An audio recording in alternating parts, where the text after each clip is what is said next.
The hero's journey.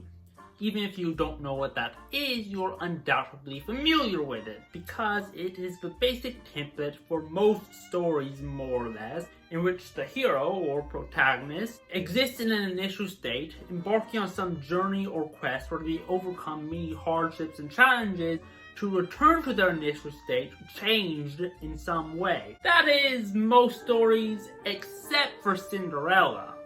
I'm by no means saying that all effective storytelling has to follow that template. I'm sure the comments will be full of examples of stories and movies that don't follow it. I'm looking at you, Carl. However, Cinderella doesn't just defy the hero's journey, it also defies the even simpler template common to all stories. In every story, the protagonist has to want something. They have to overcome challenges to get what they want. And they have to come to some resolution, either having gotten what they want or not.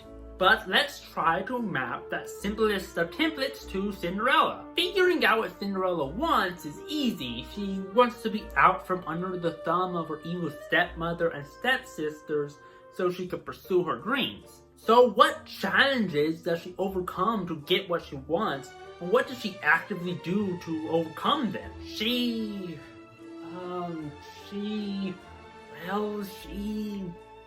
what I mean? Instead of being an active agent for change within her own story, everything, including her story's eventual resolution, just happens to her.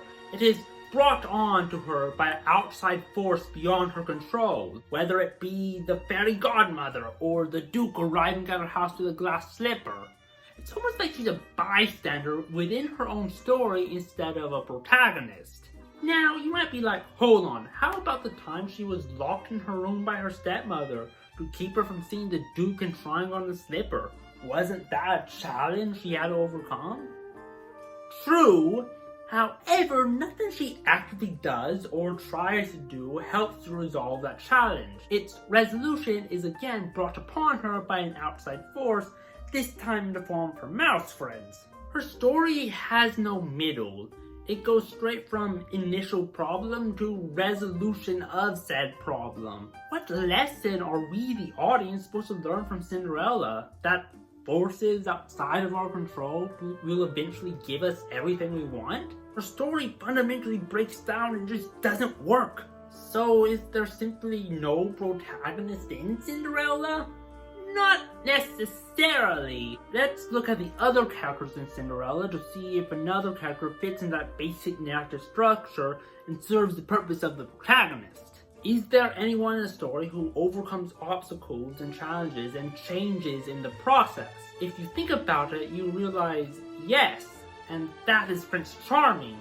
He starts out the film being completely disinterested in marriage, much to the chagrin of the king. However, by the end of the film, he is happily married to Cinderella. Does he actively take action to overcome his challenge? Also, yes, when Cinderella flees from the castle, he has to use the slipper she left behind to track her down. This alone is more than Cinderella does in the entire movie in terms of pursuing a goal.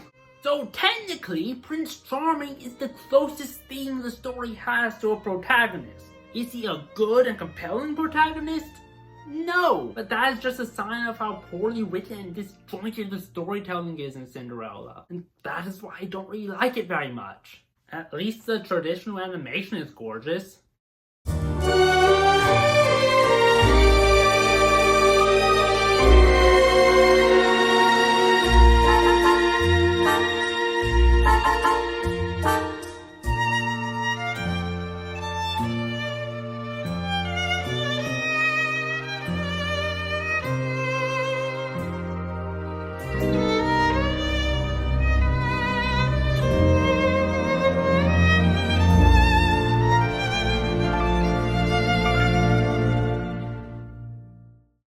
Elsa.